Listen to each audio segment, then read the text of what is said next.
and welcome to another episode of the ScreenShot podcast.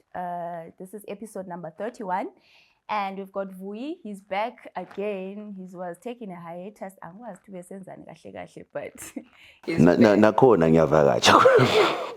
Nakhona ngivakatshile.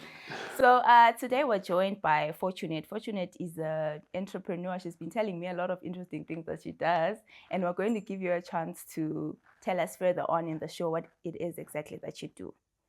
So on today's topic, as I was scouring the internet for something for us to talk about today, I came across a tweet from Raised on Baya, and it read, we have raised a generation of Zimbabweans who don't see anything positive about our country.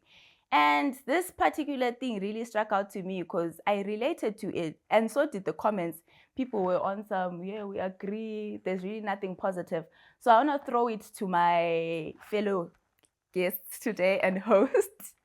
So should I start off by saying something? Yeah. Okay, so for me, when I was thinking about this positive thing, because it took me like a day or two to actually think about something positive, and it struck that I really don't see anything positive, but there is something positive. I guess a sense of belonging. We belong somewhere. For me, that's the thing. Because I was looking at the Israel thing, like having a sense of home, having a place to call home. That's literally all. So I hope you guys can convince me otherwise. Okay. So I hope you guys can convince me otherwise. Something positive about our country. This is not something that's new. I think Raised just into that's been said for so many years. I remember about 3 years ago, someone tweeted that the Zimbabwean dream is to leave Zimbabwe, which is very sad. But when you look at there's so much going on that's bad, that's negative within the country, and we're always like forced to have like this tunnel vision, like just focus on bad things. But I think there are good things as well. I've always said that Zimbabweans are very strong people, very resilient. There's a joke that flies around on social media that everywhere in the world where you go, you're going to find a Zimbabwean, you're going to find a Zimbabwean thriving there, and it comes from a bad place. Same way people say, like within marriage, it's not a good thing to celebrate strong women because it means like they have to fight all the time. Yeah. But I feel like in the midst of all this negativity and all this adversity, we have developed a tough skin. Wherever we go, we prosper because we know that we can't go back home. Or, yeah. So that's my thought on it. What do you think, Fortunate? Wow. Okay, so generally, the general consensus is you, right? And that's the honest truth.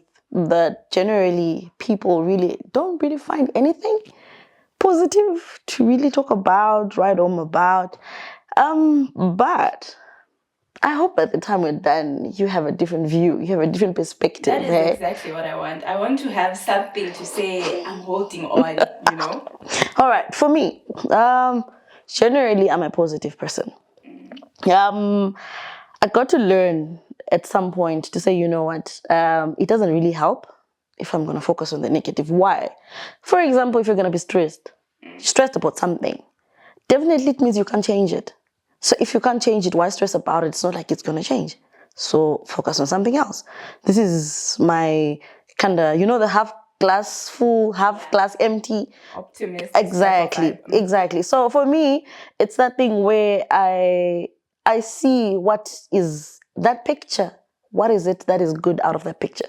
Because at the end of the day, if it's all going to be doom and gloom, I also feel it has an inclination to your whole being. Because if then negativity is your own negative vibes, half the time I think you'll be that sickling. You've got all these issues going on around you. So for me, that's my point. And I really also take it from the Bible, Proverbs.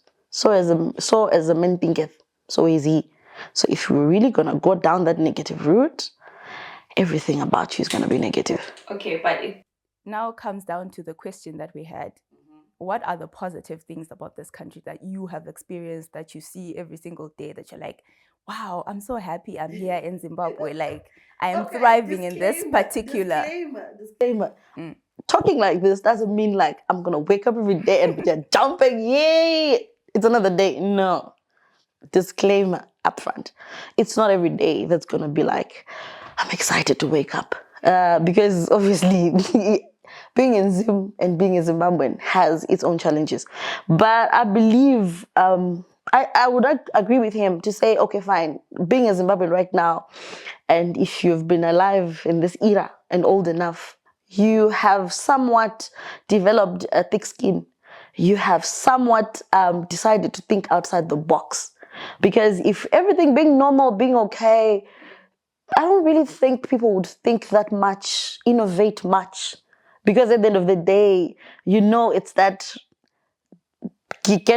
be born, go to school, do this, get a job, get married, that whole. But somewhere along the line, that whole chain is disrupted. Why? Because you're a Zimbabwean. You said something about us having a thick skin and all that. And I was just thinking, like, okay, for example, in SA, we're called international orphans. There's always like a joke about us, like Zimbabweans, these things like that are just always demeaning to us. Like, we're just not seen as people outside in this world. Like, that's just one thing that I wish we can just change. But I guess on the positive side, what do we have? We do have somewhat. Wow, you're trying. You are so trying. We do have freedom in a way. We don't have natural disasters. We don't have those civil wars. We don't have civil. We don't have wars. Civil wars, I'm not really sure. Okay. We don't really have. Our last civil war was what, 1980 something. Don't we have wars within ourselves? Come on. Is that not a civil war? No, we can't count that. No, we can't count that. That's a civil war. But it now shows just how hard it is. Because I now feel like this country, and I know some people will come for me and all that, but I feel like it took a part of my childhood and teenagehood and dreams and all that sometimes. But obviously someone can argue that it's all up to me. I should be able to do these things by myself. But had things been leveled up in a better scale, I probably would be better off in life, which I feel like sometimes is the country's fault. Okay, I feel like bigger than that, we're not pessimists, we're realists. And unfortunately, our reality is negative. Yeah. Unfortunately. This past weekend, I was speaking to I spent quite a bit of time with my mother.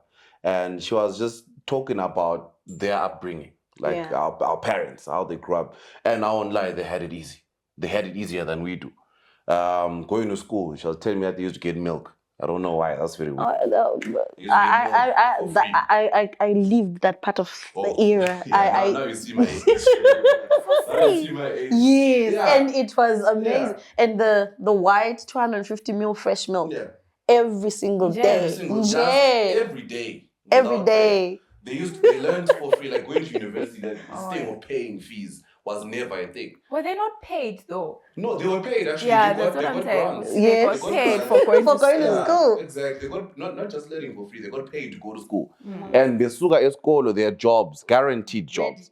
Yeah. And also back then, this is probably now my grandparents, but it was normal for you to work, save money, buy cars, send your kids to school, and still have enough money left over to get a property. Yes. Right now we have to go somewhere, consult someone's grandmother, and we'll still money somewhere. Are you still able to get? You know how they get loans and stuff. Exactly. To buy properties. Exactly. You'll be able to buy a nice house. Yeah. A teacher could buy a house in the suburbs. Yeah. That's just how different it is. Exactly. In the suburbs. People don't know this, but in Zim, there's no mortgages. As we speak right now, it's very, very odd. Look at what's that guy, the journalist, Hopel's tweet. Was it last week or this week? Oh, yeah. Where he was saying that like a normal house in Zim is probably between 60 and 80K, right? Like in the houses you save up and buy, right? For that same amount, you can get like the most exclusive unit in Joburg, whatever.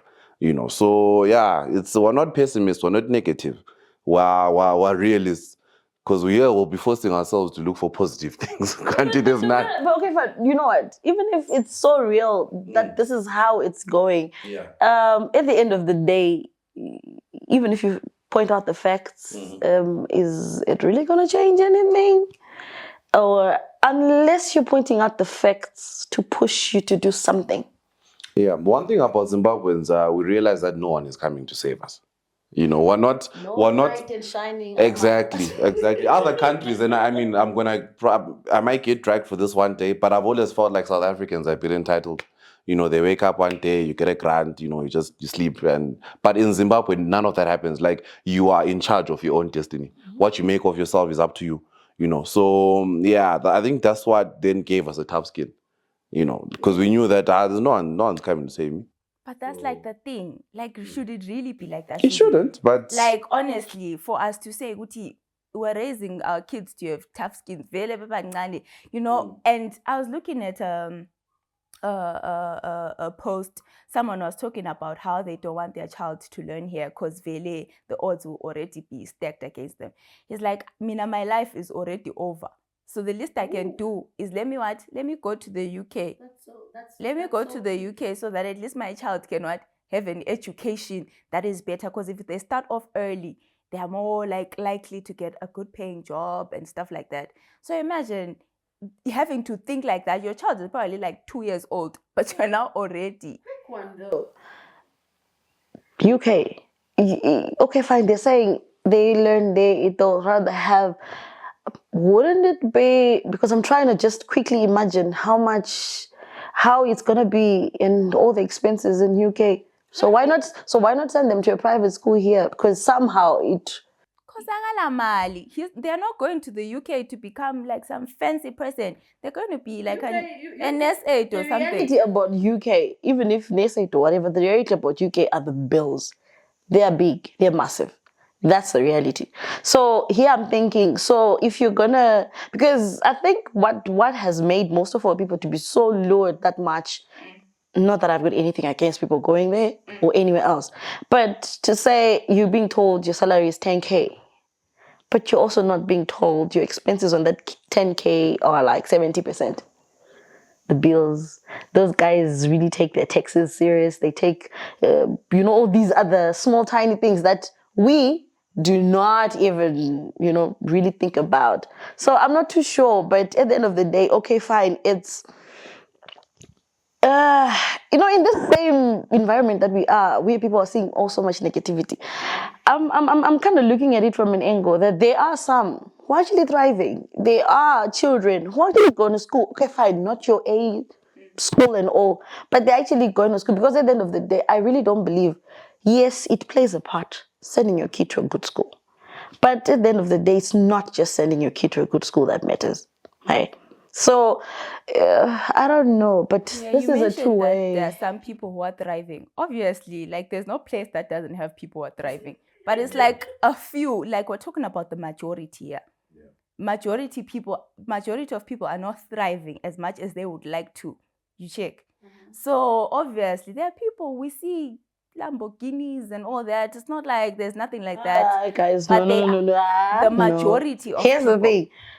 Okay, I like to just say we're seeing the Lamborghinis, and for me, nah. Here's the thing. Someone once said this in one of the programs that I did, or I'm not too sure where. I've done so many of these, but we know them. We know how much money you have, not by the size of the trolleys or trolley you push, but by the balance that's left after you're done paying for that. Somebody can drive an expensive car, yeah. What's in the pocket after that expensive car? So some, they can all do this whole mirror thing and all. So that's the other thing that happens. People then get so much pressured up because you're going to see me there, I got my bands outside there. But you really do not. I'm just living up. And the living up actually is costing me. It's actually costing probably my family around me or whatever, because I want to live up. So at times, we then also want to cry because maybe you see this socialite, you see the celebrity, maybe South Africa or wherever, and you want to have it the same way, but we really don't know the nitty-gritties behind. So at times I also feel that's the other part that then makes people to say, hey, things are like this. And do I not wish to have my own house? I do, believe you me. But I think one step at a time. I think when you're used to settling, that's what I was. I think settling, no. Settling is not an option. Yeah, it's really not. Settling is not an option. I wouldn't blame someone who would want to seek greener pastures somewhere else, to be honest. If you're unemployed here and you're doing nothing, all the bills that you're talking about on that side, they don't really matter when here you're doing nothing. No, but quick one. I like it. You're here and you're doing nothing. Yes. Why? You're not doing anything. No, why? Okay, that is a good question. Because here's the thing. In as much as Zimbabwe is so negative, in its negativity, generally, according to people, is actually how some have thrived. Because at the end of the day, the sole problems we have, because making money, an entrepreneur, solving problems at a profit. So the sole problems we have, I feel Zimbabwe is at that time where if we really actually stop focusing on the negative, we can actually do something. We can actually go somewhere. It's not going to be like, poof, we're there. But we will actually start making progress, steps going there.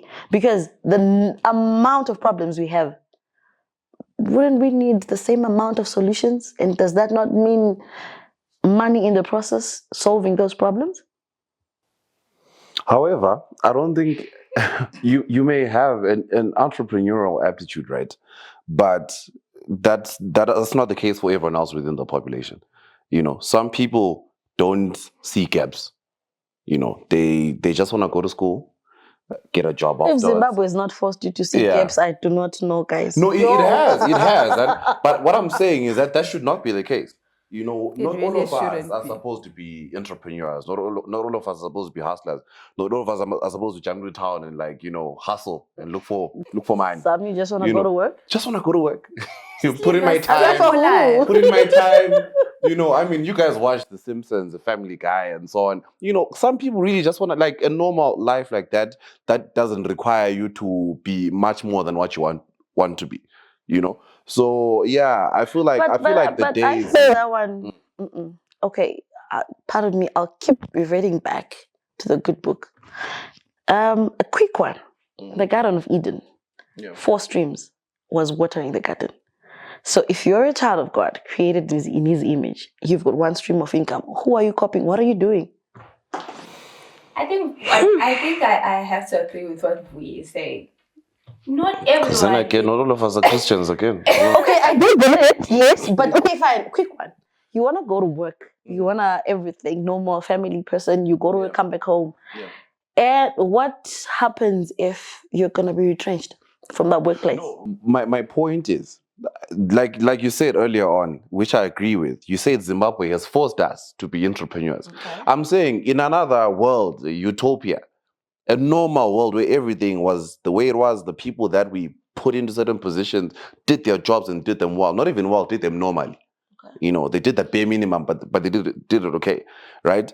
You should be able to just go to school, get even if you don't even get like the highest qualification, go to work for 15, 20 years, retire, and your that pension that you have is enough to start farming. Okay, but then here's the thing. No matter how you believe, or you say some are not Christians, no matter how you want to believe it, I would really want to understand. So would really that person really think that's all their existence is supposed to be? Yes. Like it's enough for someone. Go to work, retire, die, be buried. Okay, that's all we knew about you. Mm-hmm. You were so dedicated to work. Let me give you another example, right? Okay. Say there's a music teacher at school, right? Mm-hmm. Like she teaches music, it's nice. She doesn't want to be Beyonce. She just wants to teach music. Doesn't want to reach superstar level and stuff to dominate the world, concerts. She just wants to teach music. So people are different like that. Like I can just be satisfied with even like housewives. They don't have to get jobs or stuff like that. Not everyone has that will to just be beyond or something like that. Some people just want to exist. You know, other people talk about happiness. They find happiness in family. They find happiness in doing community work. You know, it's not all about world domination and just being a superstar. You check. So sometimes it's just fulfilling to just be who you are, but not be hungry, you know, and not like lack. You just want the basic things. Yeah. What are the basic things? Food, shelter, you know. Yeah, you know Maslow's hierarchy of needs. Yeah, you want to provide security for your kids is the base and stuff there. like that. That's what's important in terms of purpose. I think for okay, security, That's the word. it's like the size of it for us now is like the one at the top. I think it comes. I think for me, it's like the generation before us or the ones that gave birth to us. You know, most of our mothers were fulfilled with what? Being homemakers, providing like clothes for us. They didn't think about, you know, let me start this and that, this and that. So sometimes it's just the purpose. That's the word. But okay, fine. I do get it. I agree. But looking at it from a different angle. You are the superstar. That's so it's hard. It's hard for you. You are a world dominator. Get it right. One little thing now is how you're talking about our parents, their parents, and going backwards. If you also are to look at it, things have evolved. The world has evolved from that time to now, going on. From back then, you know, when there was no phone at all, nothing, you know, we're moving on. Now letters and stuff, and then now telegrams, you know. So where I'm trying to get to is eventually the people that were using the beds to send messages, that era probably, whatever they were comfortable with in that particular era was fine. But now when the time of the letters came that had to be sent by post, it brought its own, you know, with it. Now it's phone, telegram time, the phone time, and then the phones eventually are now becoming smaller and thinner as we go. So it's actually evolving in such a sense that probably 10 years ago, what somebody just needed to be, you know, to basically live and make it is also different. Because at the end of the day, the demand of the world is different. So in as much as one can say, honestly, someone who has lived probably through 2 generations or something, unless otherwise they did well, you know, when they were back then, fit and all. Just saying because now I wanted to be a teacher and this is what I wanted to be and all, it might not work. Because at this particular moment in time, this is what it calls for. So I believe you me, I will not buy that one. I just want to be this and do that. Nah, don't worry, I won't impose it on you. But no, but the beauty about people and individuality is you'll never understand something that's not within you. You know, you are cultured the way you are. You exactly. Pick one. Yeah. Maybe this can help. Funny. Maybe this can help. Maybe why I'm wired like this. I'm a 3rd generation entrepreneur. Like, I am not the majority that started entrepreneurship because things are hard. But in the sense that my mom, her mom, so the Indian kind of type of way of things. Okay. Yes, because I remember I got my first passport when I was 2. And I was crossing the border to South Africa with my grandmom and she was selling those doilies things across the border and I was 2. So it's in your blood. So somehow, yes. But that's not an excuse though. Okay, fine, I just had to lay it out so that he doesn't keep coming at me. But no, I'm not coming at you. I'm not coming at you. The majority of Zimbabweans out there. Yeah. We don't want to be entrepreneurs. We want to teach. Okay, all right. Okay, that's what I want to do. But then the circumstances are not allowing you to be that. So then do you just sit, wallow, and cry about the negativity just because you didn't want to? You don't want to. You just want to be that teacher. You want to spend time with them. But then you know what I do? I leave the country. and go and do what I wanted to do somewhere else. I'm not gonna stay and be an entrepreneur. Okay, all right. Here's the thing now. No. Here's the thing. Okay, fine. Taking another direction. What about the normal, ordinary Zimbabwe that cannot do that? We cannot leave the country. There's Zimbabwe is leaving the That's the thing. Do you know a person would make exactly. People are not leaving. We makes a good point. Wait, If you're quick, comfortable, wait. No. Let me tell you something. Believe you me, some of the rich are leaving. And they for need me to come personally, back. They for me travel. personally, like really, like for me personally, I was like actually wondering. I'm like looking at this. Someone is sharing and saying no. So talking about somebody they know who had a house, driving one of these best. They've got these cars, they've got all this, and the kids are in these schools, and then you're wondering. And my question was, so why did they relocate? It's just that you will not know the reasons, but I'm like, you are actually living it. And if you decide you want to invest in or out Zim, you could. And I'm like, why?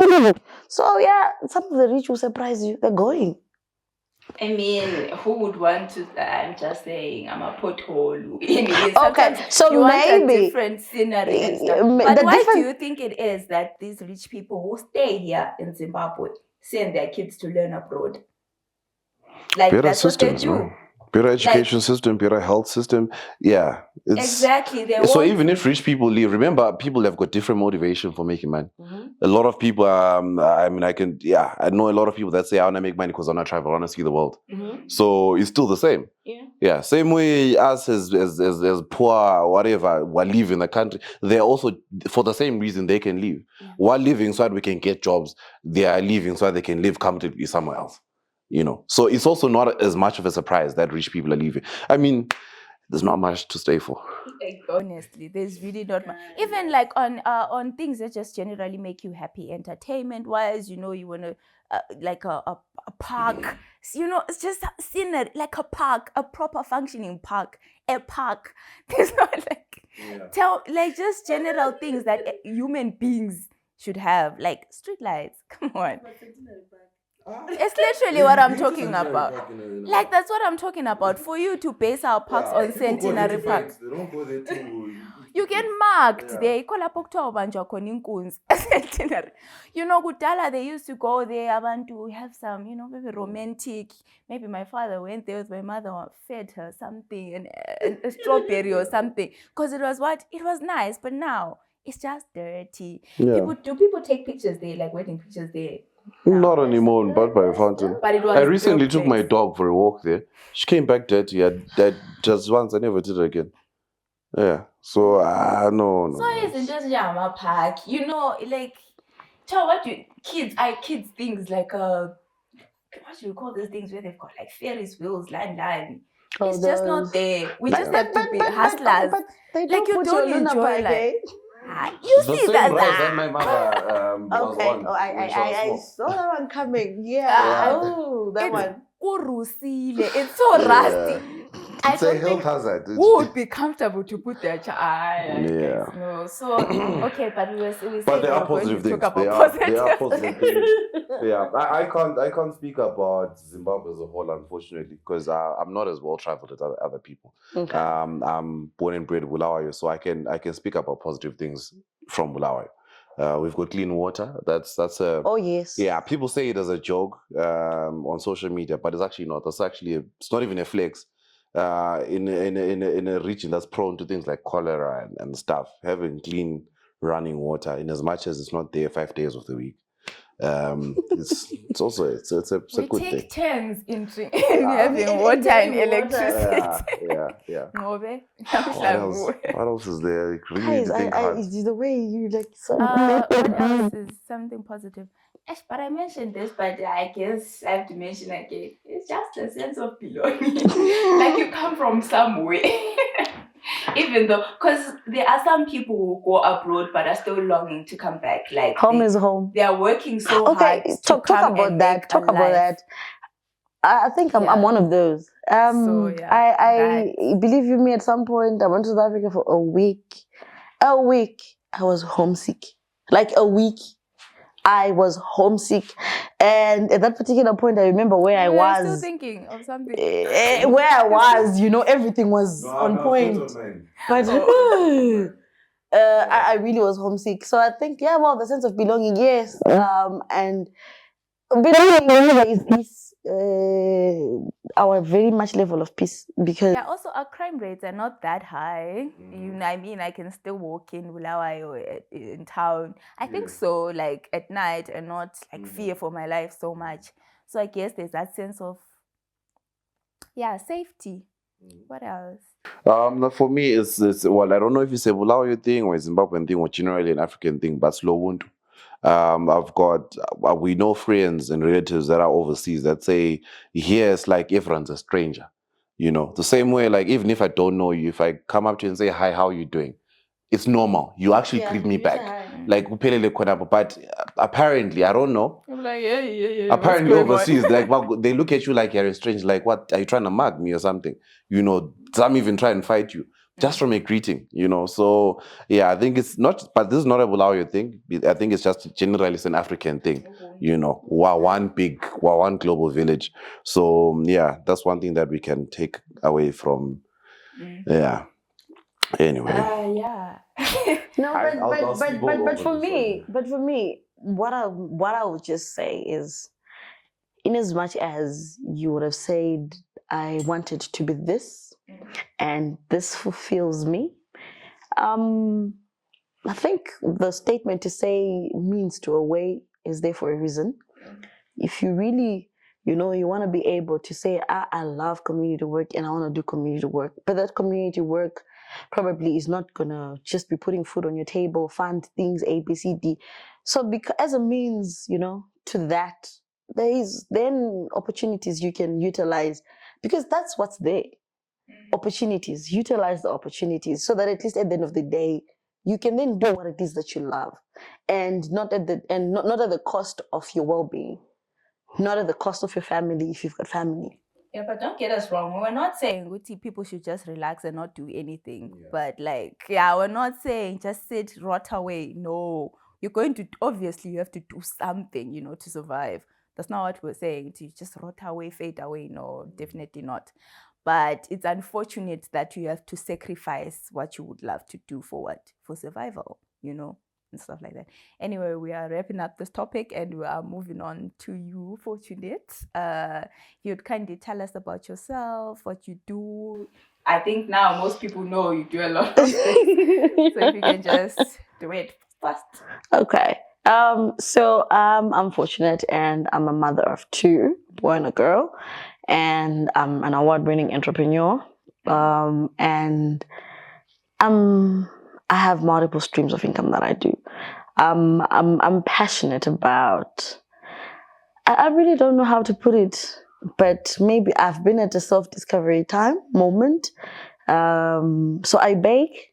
I do all these, confectionery things. This came from home background setup where everything, holidays, the kitchen is filled with people. We are cooking from a very young age. So I think this just grew up with me. So that even eventually, I really would enjoy to prepare something, and those expressions on people's faces, I love it. And on another angle as well, I love it when I network with people. I like how you made a comment earlier on, before you came online, how I just came and I don't know you that much, but I was already talking to you, and because there's that part of me which I think I was groomed like that. I can just, I'm confident, I'm bold. Yeah, bold could be the statement. So I'm also a networker. I love marketing. I love connecting. I love connections. I love connecting people. So this one's a marketer too. Look at you guys having something in common. Hopefully after this, you will. So basically, this is me, and with the network marketing, I love about the part because it also is helping me get to tick my bucket list travel, because I've traveled recently twice in the space of 2 months, and it was in July I went to Dubai.